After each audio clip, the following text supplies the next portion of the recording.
पहिनना आपन बाबा धोतिया, सिरे चंदना लगाई, सिरे चंदना लगाई।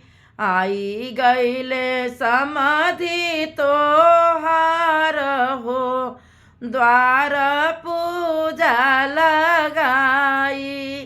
आई गईले समधि तोहार हो, द्वार पूजा लगाई।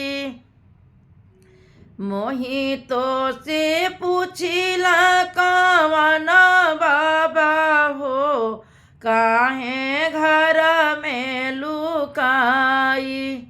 मोहि तो से पूछिला कवन चाचा हो, काहे घर में लुकाई।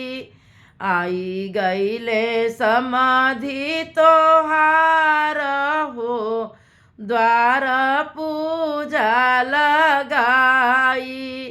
आई गईले समधि तोहार हो, द्वार पूजा लगाई।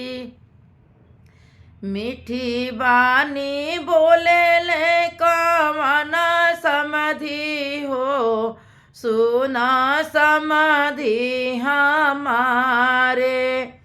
मीठी बानी बोले ले कवन पापा हो, सुना समधि हमारे।